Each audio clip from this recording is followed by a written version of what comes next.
Hello అండి, నమస్తే. ఇప్పుడు మాట్లాడే టాపిక్ వచ్చేసి Andhra Pradesh deputy chief minister Pawan Kalyan garu 2019 assembly ఎన్నికల్లో ఒక స్లోగన్ చాలా బలంగా చెప్పారు. ఆ స్లోగన్ చుట్టూ ఎలక్షన్ ఆల్మోస్ట్ 2019 ఎలక్షన్ క్యాంపెయిన్ మొత్తం ఆ స్లోగన్ చుట్టూ తిరిగింది.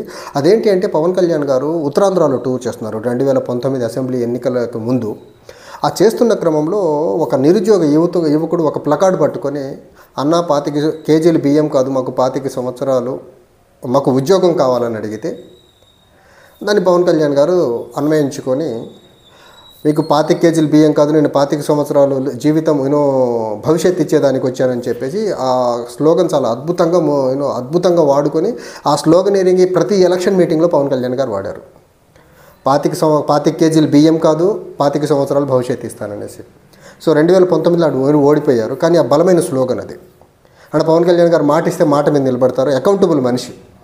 మాట తప్పరు పవన్ కళ్యాణ్ గారు. మాట ఇచ్చేస్తే వెనక చావనన్న చేస్తారు, కానీ వెన్నుముక చూపించే మనిషి కాదు పవన్ కళ్యాణ్ గారు.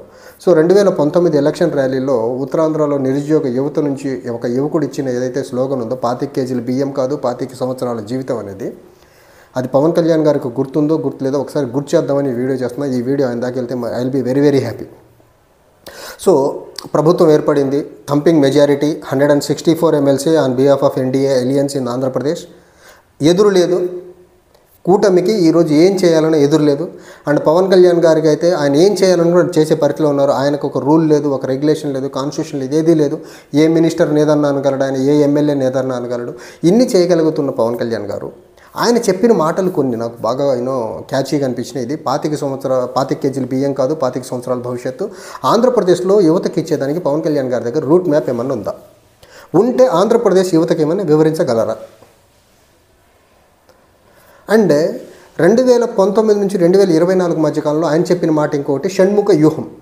ఆంధ్రప్రదేశ్లో యువతని ఎంటర్ప్రెన్యూర్స్గా మార్చేదానికి షణ్ముఖ వ్యూహం అనే ఒక థియరీ తీసుకొచ్చి, అందులో ఆంధ్రప్రదేశ్లో ఉన్న యువతకి, పర్టికులర్లీ రూరల్ యువతకి ఎంటర్ప్రెన్యూర్స్గా మార్చాలి. ప్రతి నియోజకవర్గానికి కనీసం 500 మందికి దగ్గరగా 10 లక్షల రూపాయలు రుణం ఇచ్చి వాళ్ళని ఎంటర్ప్రెన్యూర్స్గా మార్చే ప్రయత్నం చేస్తామని చెప్పారు. సో పవన్ కళ్యాణ్ గారు ఆంధ్రప్రదేశ్ యువత కోసం, యువత భవిష్యత్తు కోసం మళ్ళీ వాళ్ళని పీడిఎస్ బియ్యం అడుక్కునేలా చేస్తారా, లేకపోతే మీరు చెప్పినట్టు వాళ్లకు 25 సంవత్సరాల భవిష్యత్తు ఇచ్చే ప్రయత్నంలో భాగంగా మీ షణ్ముఖ వ్యూహంలో చెప్పినట్లుగా వాళ్లకు 10 లక్షల రూపాయలు రుణం ఇచ్చి వాళ్ళ ఇన్ రిటర్న్ వాళ్ళు ఎంటర్ప్రెన్యూర్స్గా మరి కొద్ది మందికి, మళ్ళీ 10 మందికి ఏదో ఎంప్లాయ్మెంట్ ప్రొవైడ్ చేసేలా రూట్ మ్యాప్ని క్రియేట్ చేయాలనుకున్నారు. అదేమైనా చేసే ప్రయత్నంలో ఉన్నారు? ఒకటి. రెండోది, ఆయన చెప్పింది మహిళలు మద్యం వద్దు అంటే వద్దు అని చెప్పే ప్రయత్నం ఆయన 2019 ఎన్నికల్లో చెప్పారు. ఆయన ఇప్పుడు అనొచ్చు జన సైనికులు ఈ వీడియో చూసిన తర్వాత 2019 కదా, 2024 అంటే ఎలా అనేసి. పవన్ కళ్యాణ్ గారు అక్కడ ఉంది. ఆయన ఎప్పుడు మాట చెప్పినా మాటే అది. మాట తప్పితే ఎలా? ఇప్పుడు అప్పుడున్న యువత ఇప్పుడు మారిపోదు కదా. అప్పుడున్న నిరుద్యోగ యువత ఇప్పుడు కూడా నిరుద్యోగ యువతగానే ఉంటుంది. అప్పుడున్న మహిళలు ఇప్పుడు కూడా మహిళలుగానే ఉంటారు. సో మహిళలు ఎక్కడన్నా మెజారిటీ వచ్చి బయటకు వచ్చి ఇక్కడ మద్యం షాప్ వద్దు అంటే మద్యం షాప్ అక్కడ పెట్టేదానికి ఆస్కారం లేదు, పెట్టనివ్వనని చెప్పారు. సో ఇప్పుడు ఆంధ్రప్రదేశ్లో కొత్త మద్యం పాలసీ వచ్చింది. మహిళలు 3-4 ప్రాంతాల్లో మద్యం అది విజయనగరం జిల్లా ఒకటి, తర్వాత విజయవాడ దగ్గర తాడేపల్లి దగ్గర రెసిడెన్షియల్ కాంప్లెక్స్ దగ్గర ఒక షాప్ వచ్చిందని ఒకటి, తర్వాత విజయనగరం జిల్లాలోనే ఇంకోటి ప్రార్థనా మందిరాలు, గుడి, మసీదు, చర్చిలు ఉన్న దగ్గర వైన్ షాప్స్ లైసెన్స్ ఇచ్చారు. ఆ లైసెన్సులు తీపించని ధర్నాలు చేసే ప్రయత్నం చేశారు. సో జనావాసాల మధ్య వైన్ షాప్స్ ఉండొద్దు అని చెప్పారు. ప్రార్థనా మందిరాల దగ్గర వైన్ షాప్స్ ఉండొద్దు అని చెప్పారు. దీని మీద ఏమన్నా పవన్ కళ్యాణ్ గారికి రూట్ మ్యాప్ ఏమన్నా ఉందా? దీనికంటే మరీ ముఖ్యంగా 25 కేజీలు బియ్యం కాదు, 25 సంవత్సరాల భవిష్యత్తు.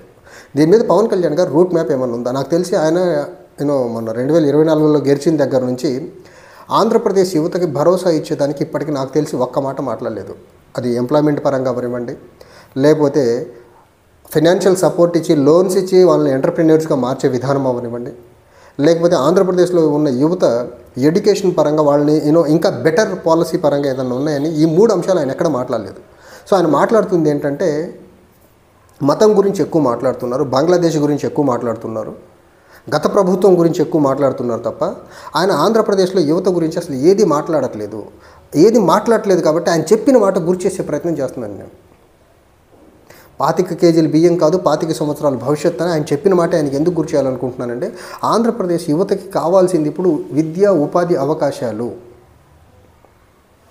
సో ఆ విద్యా ఉపాధి అవకాశాలు పెంపొందించేదానికి Pawan Kalyan garu as a deputy chief minister of Andhra Pradesh, or as a minister of panchayat raj, or as a minister of environment and forest, or science and టెక్నాలజీగా అసలు ఏమైనా పాలసీస్ ఉన్నాయి ఆయన దగ్గర? ఉంటే ఆంధ్రప్రదేశ్ యువతకి ఏమైనా వివరించే ప్రయత్నం చేస్తారా? లేకపోతే ఈ 5 సంవత్సరాల కాలం బంగ్లాదేశ్ హిందువుల గురించి మాట్లాడుకుంటూ ముందుకెళ్తారా? వేరే మినిస్టర్స్ మీద ఎలిగేషన్స్ మోపుకుంటూ ముందుకెళ్తారా?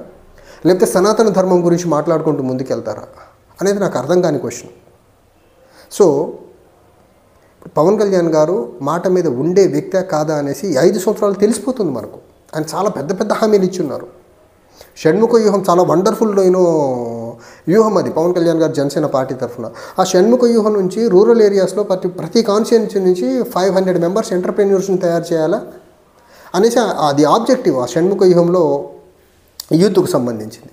దాన్ని ముందుకు తీసుకెళ్లేదానికి ఆయన కూటమి ప్రభుత్వంలో ఏమైనా ప్రణాళికలు ఏమైనా రూపొందించే ప్రయత్నం చేస్తున్నారా? అసలు ఆ షణ్ముఖ వ్యూహంలో ఏమైనా పాయింట్స్ తీసుకొచ్చి క్యాబినెట్లో చర్చకు పెట్టే ప్రయత్నం చేస్తున్నారా లేదా అనేది కూడా నాకు ఒక పెద్ద డౌట్ అయితే ఉంది.